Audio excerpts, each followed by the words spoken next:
Welcome back. You know, we're talking about the real God and how God is moving today in Canada and how he is also showing himself in intimate ways. And we have a privilege here, pastor, worship leader, Sathiya Sam. Wow, welcome. Thanks, Brian. You know, when I look at some of the background and the ground that you've covered, I'm very fascinated because you come from 3 generations of pastors and ministers, Yeah. and grandfather, father, and now yourself.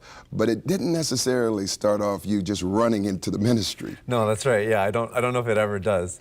Having even grown up in ministry life, I saw what it was like, and had always decided young I wanted to do something different. And so I was pursuing a career in psychiatry and mental health, and that was really where I was at in university. And something happened in the middle of it, and I just knew I felt the call and the pull. And so I completed my degree in biology, but I knew when I finished I was going to be in ministry. You know, and it's so important because so many times when we're brought up in or around Christianity, we think that everybody is supposed to just automatically, you know, matriculate and say, okay, this is my life as well. Yeah. But it was something that you had to recognize God being real for yourself. Yeah, that's right. And something happened. There was a turning point. Your buddy Chucky. Yeah. What happened? Yeah, well, when I was 14 years old, Chucky was one of my closest friends, and I lost him I was in grade 10 at the time to suicide, and that was extremely significant for me in my life and in my faith journey, because you just had to start asking questions that you don't normally ask as a 14-year-old. And What question did you ask? well, I think you're asking, okay, well, how does someone get to heaven? You're asking what's really the value of life. I think when you're 14 years old, you don't take life super seriously, and you're just asking those kinds of questions. And is God real? Why do bad things happen? You go through the whole gamut, and that's where I was as a 14-year-old, knowing what I believed and having been taught the things growing up in Sunday school and in a Christian environment, and yet having my circumstance and my reality not reflecting that. Something was disconnected, and I had to figure out how to connect the two again. And this wasn't just it wasn't like a car accident. It wasn't something that happened.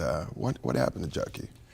Yeah, well, Chucky grew up in difficult circumstances, and that really started to manifest in his teen years. That he had a difficult childhood, and so he was sad, and so I still remember the day where I woke up. I went downstairs, and my dad was kind of sobbing in the kitchen table, and that's when he told me that Chucky had taken his life.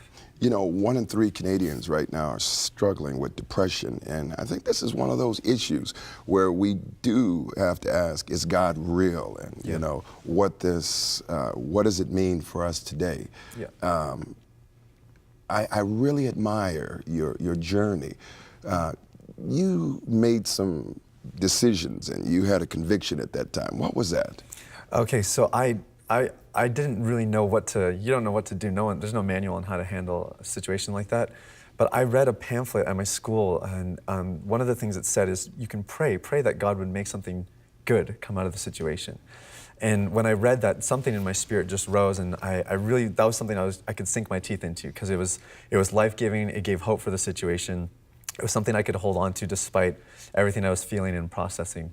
And that was massive for me to really just pray, yes, God, I know you will make something good come out of it. And for months, and I think it was even years, every night before I go to bed, that was something I always brought before the Lord, was, God, take this and make something good come out of it. Is that why you went to Brock University and began to look at psychiatry? Yeah, it was. After processing some of Chucky's passing, I began to think about, okay, what was going through his head, and how does someone get to that place? Because I just couldn't identify with the place that he was at to make that decision. And that got me really interested in mental health. So when I finished high school, I had decided I was going to pursue a career in psychiatry. So that meant going to university, getting an undergrad, working hard, and getting into med school, and then specializing. So that was kind of my end goal. And I went to Brock University in St. Catharines for a degree in biology. There were a few things that were happening because you rededicated your life, but you were finding that you were living a double life as well. Yeah. It's funny growing up in the church, because you kind of know how to put on the face. I was doing the right things. I still had good behavior. I was involved in worship teams, but near the end of high school and in university, my lifestyle just wasn't really reflecting the values that I grew up with. What were you doing? You're partying and drinking on the weekends. I was in a relationship that I would say was just not totally pure and clean. And I think just everything from my thought life to my decision making wasn't really reflecting godly values. Yeah, and that breakup that actually impacted you as well? Yeah, absolutely. So I had I would call it another turning point. It was between my second and third year of university. And I had a breakup that ended quite suddenly and painfully. I think we can all identify with a broken heart. Yeah, that's right, yeah. And in that season, I just realized I didn't like my life. I didn't like where I'd gone to, and I had invested so much in that relationship, and it all kind of just blew up in my face. And for me, that was a make or break. It was like either I'm really going to give it all to God, or I'm done with it.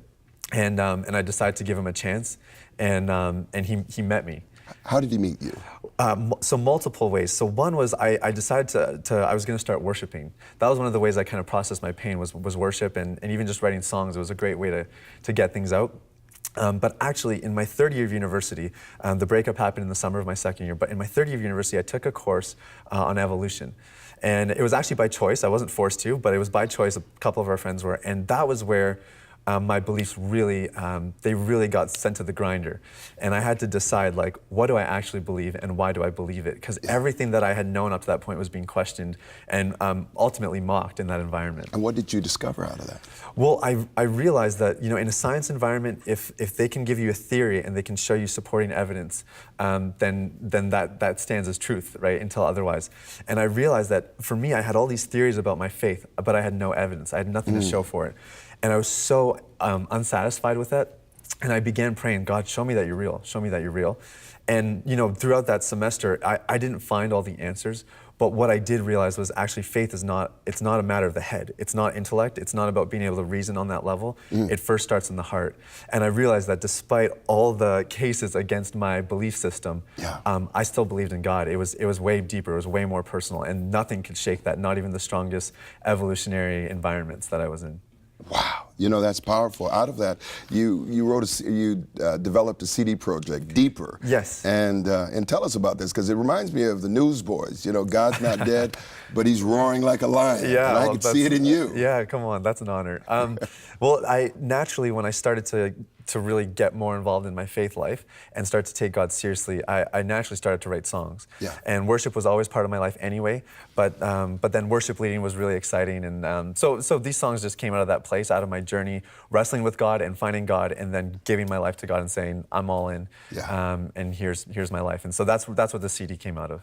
Yeah. What would you say to someone right now if they're asking, is God real?